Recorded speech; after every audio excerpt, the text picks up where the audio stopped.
Hello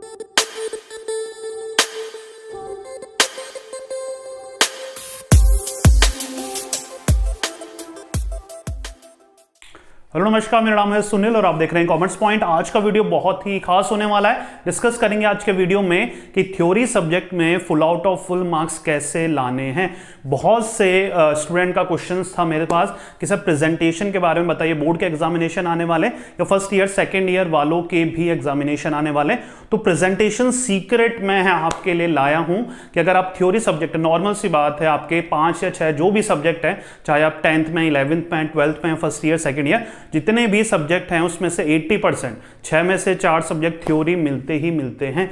तो आप लोग भी जानते हैं कि एग्जामिनर को, अगर नहीं जानते हैं तो जान लीजिए, एग्जामिनर को 70% कंटेंट चाहिए और 30% उसको प्रेजेंटेशन चाहिए। तो प्रेजेंटेशन में कैसे आपके फुल आउट ऑफ फुल आ सकते हैं, पूरा वीडियो उसके बारे में ही रहेगा, कोई भी फालतू बातें नहीं होगी। स्पेसिफिक प्रेजेंटेशन के बारे में मैं बताने वाला हूं और अगर आपने ये फॉलो कर लिया तो I guarantee, mind it, I guarantee कि आपके प्रेजेंटेशन में कहीं पर भी एक नंबर भी नहीं कटने वाला है। Full out of full marks आने के पूरे चांसेस बन जाएंगे अगर आपने ये 10 टिप, सिर्फ 10 टिप है, ज्यादा कोई भी फालतू टिप नहीं है, सारे ही इंपॉर्टेंट टिप है। प्लस ये टिप के साथ साथ सैंपल भी मैंने लिख रखा है जिससे आपको एग्जैक्ट समझ में आ जाएगा कि एग्जामिनेशन में करना क्या है। चलिए बिना पंचायती थोड़ी बंद करते हुए स्टार्ट करते हैं प्रेजेंटेशन सीक्रेट में। पहला पॉइंट, हैंडराइटिंग सीक्रेट। अच्छा, हैंडराइटिंग का क्या सीक्रेट? मैं आपको हैंडराइटिंग का सीक्रेट बताने वाला हूं। सीक्रेट यह है कि अब आपकी हैंडराइटिंग नहीं सुधर सकती। जी हाँ, ये हार्श रियलिटी है जो कि आपको फेस करनी ही पड़ेगी। तो मैं डिमोटिवेट नहीं कर रहा हूं। नॉर्मली 20% बच्चों की हैंडराइटिंग अच्छी होती है, 80% की एवरेज या पुअर होती है। ये आपको एक्सेप्ट कर लेना है, जितनी जल्दी आप एक्सेप्ट करोगे उतना बेटर है। अच्छा, ये मतलब नहीं है जिनकी हैंडराइटिंग अच्छी नहीं है वो प्रेजेंटेशन नहीं कर पाएंगे या फिर बिना पॉइंट देखे ही आप चले जाओ दूसरे वीडियो में, ऐसा बिल्कुल भी नहीं है। आपकी बहुत खराब भी राइटिंग है तब भी आप full out of full score कर सकते हो थ्योरी सब्जेक्ट में। करना क्या है आपको, अगर हैंडराइटिंग पुअर है तो आपको नीट और क्लीन लिखना है। अच्छा, नीट और क्लीन से ये मेरा मतलब नहीं है कि आप वैसे की वैसी कॉपी एग्जामिनर को दे दो कि भाई कुछ लिखा ही नहीं है, इससे ज्यादा नीट एंड क्लीन क्या होगा, ऐसा नहीं करना है। नीट एंड क्लीन से मतलब है थोड़ा बड़ा बड़ा लिखिए, स्पेस देके लिखिए, स्पेस छोड़ के लिखिए और काटा पीटी कम करिए। बस ये 3-4 चीजें कर लीजिए। स्पेस देके लिखिए, राइट, काटा पीटी कम करिए और थोड़ा बड़ा बड़ा लिखिए। बस आपको यही करना है। इससे आपकी राइटिंग जैसी भी है वो रीडेबल हो जाएगी। दैट मीन्स एग्जामिनर रीड कर पाएगा। उसको हर जगह मोती बरसे हुए नहीं चाहिए। उसको भी पता है, भाई एग्जामिनर है, उसको भी पता है कि हर बच्चे की अच्छी राइटिंग नहीं हो सकती और 12th में है, 10th में है या फर्स्ट ईयर सेकेंड ईयर में तब राइटिंग नहीं इंप्रूव हो सकती। यही रियलिटी है। तो मेन चीज क्या है, आपको नीट एंड क्लीन लिखना है तभी बात बनेगी। हो रहा है क्लियर? सेकंड, ये ऑब्वियस सा पॉइंट था। सेकंड आ रहा है गेम चेंजर। फर्स्ट 15 मिनट का यूज। ये कोई भी नहीं बताता है कि सर जो 15 मिनट पहले हमें क्वेश्चन पेपर मिल जाता है क्या वो सिर्फ इंस्ट्रक्शन रीड करने के लिए है या उसका बेस्ट पॉसिबल वे में यूज कर सकते हैं। तो ये वीडियो आपके लिए ही, अगर 15 मिनट का यूज आप करना नहीं जानते।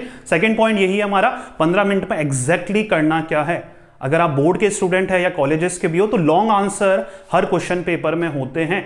तो 15 मिनट में सिर्फ आपको लॉन्ग आंसर पे जाना है। ना फर्स्ट देखेंगे, ना 1 मार्क्स का, ना 2 मार्क्स का, 4 मार्क्स का, जितने भी लॉन्ग 6, 8 या 20 मार्क्स के जितने भी क्वेश्चन है सिर्फ उनको ही आप देखेंगे और उनके ही आंसर दिमाग में सोचेंगे।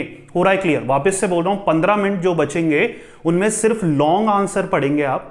लॉन्ग आंसर पढ़ेंगे, जो भी आपका सेक्शन डी होता है या सेक्शन जो भी है आपका, सबसे लास्ट में लॉन्ग आंसर आता है। सीधा पेज को पलटना है और सीधा लॉन्ग आंसर में आ जाना है। इंस्ट्रक्शन रीड करने में, क्वेश्चन गिनने में टाइम वेस्ट नहीं करना है, सीधा लॉन्ग आंसर में आना है। और उनके आंसर 3 या 4 होते हैं ज्यादा से ज्यादा आपके लॉन्ग आंसर, उनके आंसर आपको दिमाग में फ्रेम करने हैं, सोचने हैं।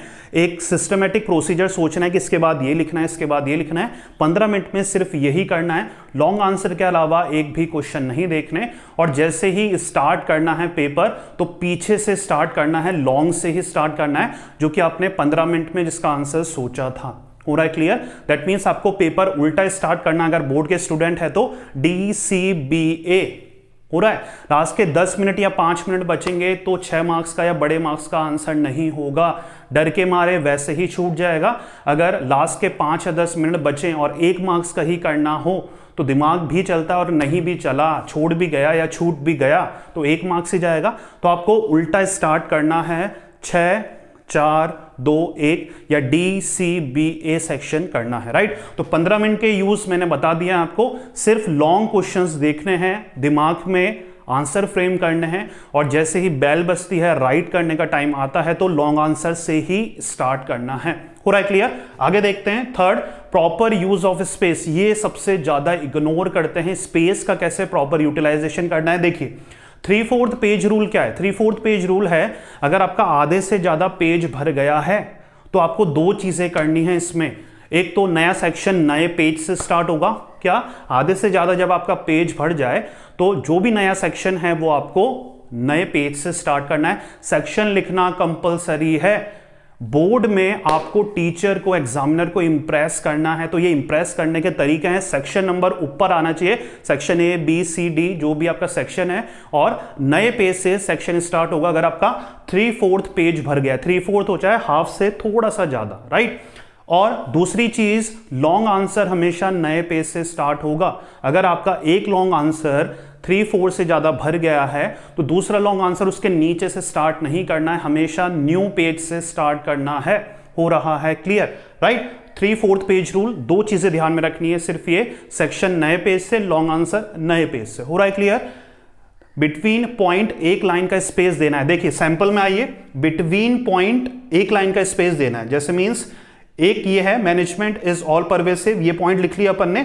इसके बाद 1 लाइन का गैप देंगे और दूसरा पॉइंट स्टार्ट करेंगे। ये स्पेस होता है। गचपच हौच पौच नहीं करना है हमको। जितना खुला लिखोगे उतना एग्जामिनर को दिखेगा, उतना ईज होगी उसको चेक करने में, right. End of answer, answer के बाद अगर एक आंसर खत्म हो जाता है आपका, ये 2 आंसर खत्म हो जाते हैं आपके, जो नया आंसर स्टार्ट करेंगे उस पर कम से कम 2 लाइन का गैप होगा। बिटवीन पॉइंट, एक पॉइंट के बाद दूसरा पॉइंट लिखेंगे तो 1 लाइन का स्पेस आएगा, और अगर एक आंसर खत्म हो जाएगा तो 2 लाइन का गैप देना है। कंजूसी नहीं करनी है हमको। बहुत अच्छे खासे पेज मिलते हैं और वो कभी भी नहीं भरने वाले। हो रहा है क्लियर? आगे देखते हैं। राइट आंसर इन पॉइंट्स, बहुत ऑब्वियस चीज है, बचपन से आपको टीचर्स बताते आ रहे हैं, पॉइंट्स में लिखिए, पॉइंट्स में लिखिए, फिर भी आप नहीं सुनते। बोर्ड में या आगे जाके कॉलेजेस के एग्जामिनेशन में जहां पर एग्जामिनर या चेकर आपके नोन नहीं है तो बहुत जरूरी है आपको कि आंसर पॉइंट्स में ही लिखने हैं। पैराग्राफ कोई भी नहीं पढ़ता, ना हम पढ़ते हैं ना कोई एग्जामिनर पढ़ता है। तो मेन चीज क्या है, आपको पैराग्राफ अवॉइड करना है।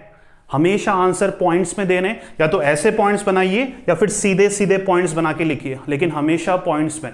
पैराग्राफ में रियलिटी बता रहा हूं, 3 लाइन से ज्यादा कोई भी पैराग्राफ नहीं पढ़ता। हो सकता है बहुत अच्छी लाइनें लिखी हो आपने, लेकिन नजर नहीं जाएगी एग्जामिनर की और वो इरिटेट होकर आपके मार्क्स काट देगा।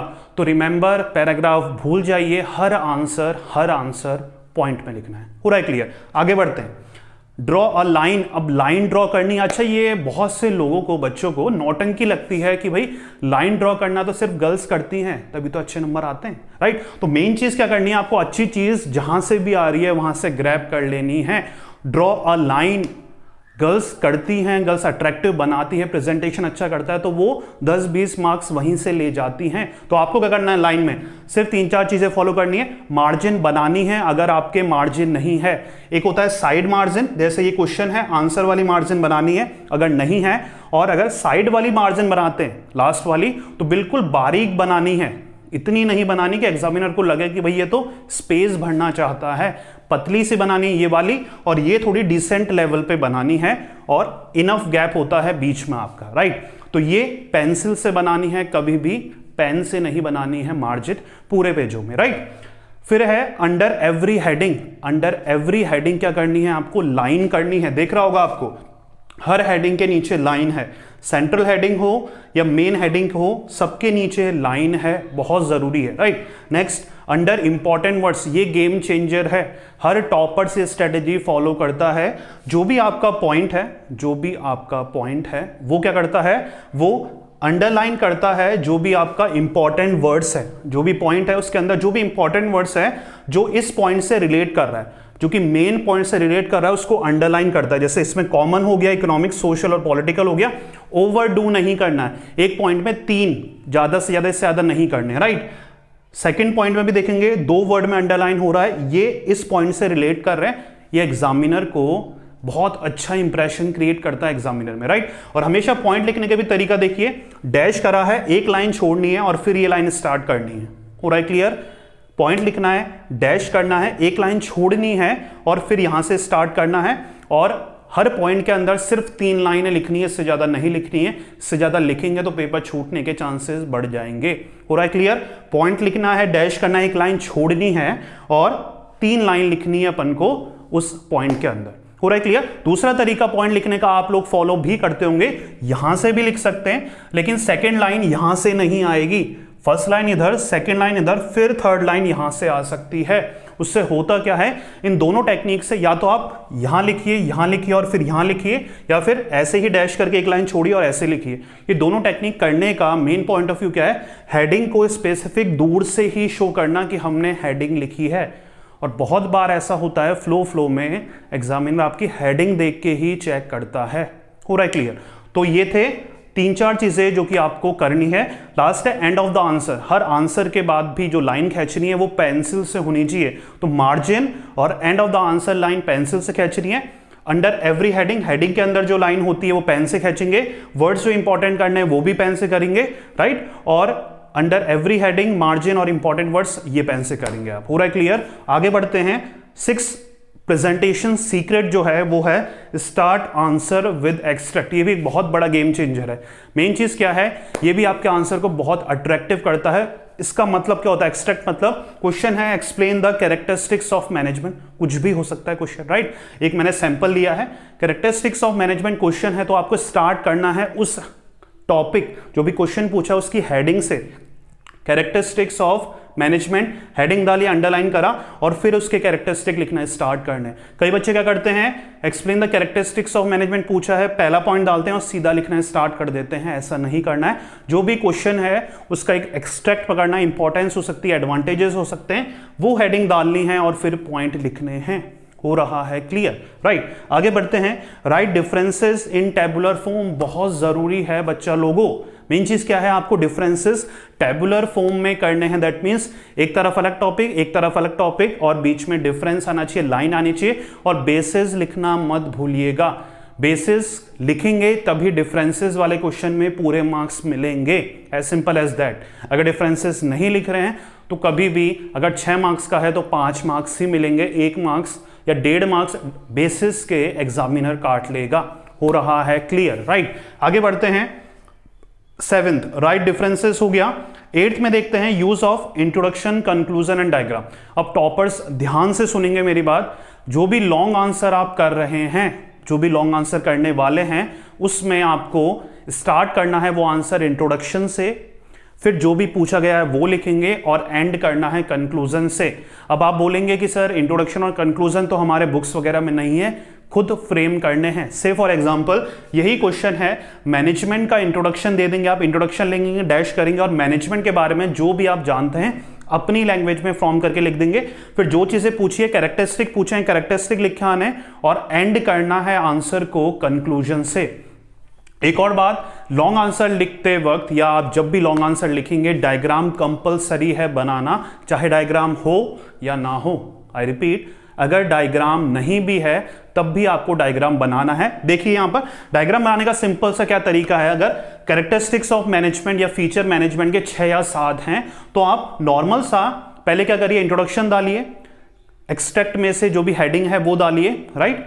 पॉइंट्स लिख के आइए, 2-3 एक पेज पे पॉइंट लिखिए, नए पेज में एक डायग्राम बनाइए, स्पेस भी भरनी है, लॉन्ग आंसर है, स्पेस भी भरनी है। तो सिंपल सा एक डब्बा बनाइए, बॉक्स बनाइए जिसपे कैरेक्टरिस्टिक्स ऑफ मैनेजमेंट आ जाएगा। जितने भी पॉइंट आते हैं वो इन पॉइंट में लिख सकते हैं और बादल बना देंगे सिंपल से, बादल या बॉक्स बना सकते हैं रेक्टेंगल टाइप के, राइट। तो सिंपल सा डायग्राम है, एग्जामिनर इंप्रेस भी होगा, टाइम भी ज्यादा वेस्ट नहीं होगा और आपका गैप भी बढ़ जाएगा, आपका लेंथ लगेगी लॉन्ग आंसर्स में जो कि आपको जरूरी है, राइट। हो रहा है क्लियर। तो ये बहुत जरूरी है, इंट्रोडक्शन लिखना, कंक्लूजन लिखना और डायग्राम बनाना, फिर आपके मार्क्स एक भी नहीं कटेगा। लॉन्ग आंसर में बहुत बच्चों को एक क्वेरी रहती है, सब कुछ लिख के आए थे, 6 मार्क्स का था, 5 ही मार्क्स क्यों मिले? इसलिए मिले, कहीं ना कहीं एग्जामिनर कुछ ज्यादा चाहिए, आपको इतना अच्छा देना है। मतलब एक सेइंग होती है कि आपको एग्जामिनर को मौका नहीं देना है मार्क्स काटने के लिए। 6 पॉइंट पूछे हैं, 7 लिख के आइए, तो मौका नहीं दे रहे हैं आप। और एक सिंपल सी ट्रिक और बता दूं, अगर 6 मार्क्स का क्वेश्चन है तो 6 पॉइंट तो लिखने ही लिखने हैं। 4 मार्क्स का क्वेश्चन है, 4 पॉइंट लिखने ही लिखने, एक ज्यादा लिख के आएंगे तो वो एडेड एडवांटेज बन जाएगा आपके लिए, राइट। लिमिट जो है, वर्ड लिमिट, वो थोड़ी ज्यादा हो जाए तो कुछ प्रॉब्लम नहीं होती है, कोई पनिशमेंट नहीं मिलता है, कहीं पर भी मार्क्स नहीं कटते हैं, एक्सेप्ट इंग्लिश में, जहां पर राइटिंग सेक्शन में वर्ड लिमिट फॉलो करनी ही पड़ती है। Making sense? हो रहा है क्लियर? आगे देखते हैं। 9th, do you agree question yes और नो। अब ये थोड़ा कंफ्यूजिंग है, सुन लेना। क्वेश्चन आते हैं डू यू एग्री वाले, कोई भी क्वेश्चन आता है कि do you agree with this particular statement, write in your own opinion, या ओपिनियन बेस्ड क्वेश्चन आते हैं जहां पर आपसे पूछा जाता है कि स्टेटमेंट से आप एग्री हैं या नहीं है, तो आपको हमेशा स्टेटमेंट या आंसर यस और नो से स्टार्ट करना है। हो रहा है क्लियर? जब भी एग्री वाले, डू यू एग्री वाले क्वेश्चन आए तो आपको स्टेटमेंट को या आंसर को यस और नो से स्टार्ट करना है, और उसके बाद यस और नो के नीचे अंडरलाइन करनी है। हो रहा है क्लियर? बहुत ज्यादा जरूरी है, राइट। यस और नो से स्टार्ट करेंगे, अंडरलाइन करेंगे, और फिर जो भी आपसे पूछा गया उसको एक्सप्लेन करेंगे पॉइंट्स में। हो रहा है क्लियर? आगे last, length of the answer. बहुत ज्यादा क्वेश्चन पूछे जाते हैं मुझसे कि सर आंसर्स की लेंथ कितनी लिखनी है। देखिए, अगर हाफ मार्क्स का क्वेश्चन हो, 1 या 2, हाफ मार्क्स का नहीं, 1 या 2 है, 1 या 2 मार्क्स का क्वेश्चन हो तो 1.5 पेज मैक्सिमम, 1.5 पेज मैक्सिमम 1 या 2 मार्क्स का हो, इससे ज्यादा नहीं लिखना है। कितना भी आता हो आपको रुक जाइएगा, 1.5 मतलब आधे पेज से ज्यादा नहीं लिखना है, राइट, हाफ पेज। 3 या 4 मार्क्स का क्वेश्चन हो, ये स्पेसिफिक बोर्ड की है, अगर आपका कॉलेजेस में है आप तो थोड़ा सा इंटर रिलेट कर लीजिएगा, राइट। 3 या 4 मार्क्स का क्वेश्चन आता है तो 1 पेज आप मैक्सिमम लिखना है, राइट। 3 या 4 मार्क्स का 1 पेज लिखना ही लिखना है, उससे ज्यादा नहीं लिखना, ज्यादा से ज्यादा 1.5 पेज, आगे नहीं बढ़ना है इससे, राइट। अगर 5 या 6 मार्क्स का आता है तो 2.5 पेज मैक्सिमम है, इससे ज्यादा नहीं लिखना है। मैक्सिमम 3 भी हो सकते हैं, इससे ज्यादा नहीं जाना है। बच्चे होते हैं 6 मार्क्स के क्वेश्चन में या 4 मार्क्स के क्वेश्चन में 7-7 पेज, 6-6 पेज भर के आ रहे हैं, क्योंकि उनको वो टॉपिक आता है। बच्चा जी आपको 4 मार्क्स में 10 पेज भी लिख के आओगे तब भी मिलने 4 ही हैं, राइट। तो जो चीजें इजी वे में हो रही है तो उसको फॉलो करिए, राइट। तो ये है टॉप प्रेजेंटेशन के सीक्रेट। इस वीडियो को रिवाइंड करके वापस देख लीजिएगा, क्योंकि बहुत बहुत जरूरी है। जितना भी आप पढ़ेंगे, आप अभी 10th में हैं, 12th में हैं, कॉलेजेस में MBA भी कर रहे हैं, आप पोस्ट ग्रेजुएट जहां पर भी हैं, थ्योरी सब्जेक्ट मिलने वाले हैं, और हर जगह टीचर्स की मेंटेलिटी यही होती है, ये प्रेजेंटेशन वो चाहते हैं, एक्सपेक्ट करते हैं। हम लोग भी जब कॉपीज चेक करते हैं तो ये सारी चीजें कहीं ना कहीं हमारे कॉन्शियस माइंड में या सबकॉन्शियस माइंड में चलती रहती है कि स्टूडेंट ने ये सारी चीजें फॉलो करी है या नहीं। 1 2 3 एडवांस टिप भी सुन लीजिए। मेन चीज क्या है, आपको शुरू के 3 या 4 जो पेजेस हैं अपने बेस्ट लिखने हैं। वैसे तो आपने सुन रखा होगा ये बार, फिर भी मैं रिपीट कर रहा हूं आपको, शुरू के 3 या 4 पेजेस अपने बेस्ट लिखने हैं। वो आप ऑब्वियस लिख लेंगे, क्योंकि मैंने यूज ऑफ 15 मिनट में आपको बता दिया है कि आप 15 मिनट में लॉन्ग आंसर ही देखेंगे और पहले वो ही करेंगे, तो अपने आप ही अपना बेस्ट लिख रहे हैं आप 3 से 4 पेज में, और लॉन्ग आंसर 3 से 4 पेज कवर करने ही वाले हैं, राइट। तो ये थे बहुत ही ज्यादा जरूरी टॉप प्रेजेंटेशन सीक्रेट। अगर आपके मन में कोई है जो मैं पॉइंट भूल गया हूं जो कि बहुत इंपॉर्टेंट है, कमेंट बॉक्स पे कमेंट करिएगा, मैं वहां पर सुनूंगा और शेयर करूंगा वो जो आप लिखेंगे, राइट। तो ये था आज का प्रेजेंटेशन सीक्रेट। उम्मीद कर रहा हूं आपको समझ में आ रहा होगा। वीडियो पसंद आया तो प्लीज मेरी एफर्ट को लाइक जरूर कर देना, चैनल सब्सक्राइब आपने कर ही दिया होगा। मिलते हैं नए वीडियो में किसी और इंटरेस्टिंग टॉपिक के साथ। जब तक पढ़ते रहिए, मेहनत करते रहिए, और आपका भी दिन आएगा। Thank you so much.